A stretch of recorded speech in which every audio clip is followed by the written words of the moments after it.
70 ഏക്കറാണ് അയോധ്യ ക്ഷേത്രം സ്ഥിതി ചെയ്യുന്ന പ്രദേശത്തിന്റെ ആകെ വിസ്തൃതി. ഇതിൽ 30% സ്ഥലത്ത് മാത്രമേ നിർമ്മാണ പ്രവർത്തനങ്ങൾ നടത്തിയിട്ടുള്ളൂ. സ്വയം പര്യാപ്തതയിൽ ഊന്നിയുള്ള സംവിധാനങ്ങളാണ് ക്ഷേത്രത്തിൽ ഒരുക്കിയിരിക്കുന്നത്. സ്വയം പര്യാപ്തം, ആത്മനിർഭർ എന്ന സന്ദേശത്തെ അടിസ്ഥാനമാക്കിയുള്ള സംവിധാനങ്ങളാണ് ക്ഷേത്രത്തിൽ ഒരുക്കിയിരിക്കുന്നത്. ഒരു തരത്തിലും മറ്റൊരു സംവിധാനങ്ങളെ ആശ്രയിക്കാതെയാണ് ക്ഷേത്രത്തിന്റെ ദൈനംദിന കാര്യങ്ങൾ മുന്നോട്ടു പോകുക.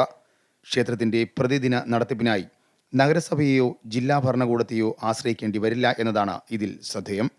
മാലിന്യ നിർമ്മാർജ്ജനം, മലിനജല നിർമ്മാർജ്ജനം തുടങ്ങിയവയ്ക്കായി ക്ഷേത്ര ട്രസ്റ്റ് സ്വന്തം സംവിധാനങ്ങളെയാണ് ആശ്രയിക്കുന്നത്. മലിനജലം സംസ്കരിക്കാനായി 2 പ്ലാന്റുകളുണ്ട്. വാട്ടർ ട്രീറ്റ്മെന്റിനായി ഒരു പ്ലാന്റും സ്ഥാപിച്ചിട്ടുണ്ട്.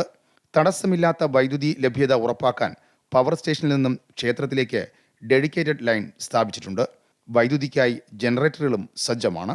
അഗ്നിശമന സേനാ യൂണിറ്റ് ക്ഷേത്രവളപ്പിൽ തന്നെ ഉണ്ടാകും. ജലസംഭരണത്തിന് ഭൂമിക്കടിയിൽ സംവിധാനം ഒരുക്കിയിട്ടുണ്ട്. ക്ഷേത്ര പരിസരത്ത് ശുചിത്വം ഉറപ്പാക്കും. മലിനജലം നഗരസഭയുടെ കനാലിലേക്ക് വിടാതെ സംസ്കരിച്ച് ഉപയോഗപ്പെടുത്തും. ക്ഷേത്രഭൂമി ഹരിതാഭമാക്കി സൂക്ഷിക്കും. 600 മരങ്ങൾ ഇതിനകം ക്ഷേത്രവളപ്പിലുണ്ട്. കൂടുതൽ മരങ്ങൾ നട്ടുവളർത്തും.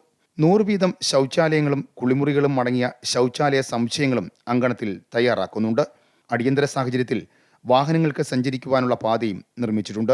പ്രതിദിനം 2 ലക്ഷം പേരെയാണ് ഇവിടെ പ്രതീക്ഷിക്കുന്നത്. ദിവസം തോറും 15 മണിക്കൂറോളം ദർശന സമയം ഉണ്ടായിരിക്കും.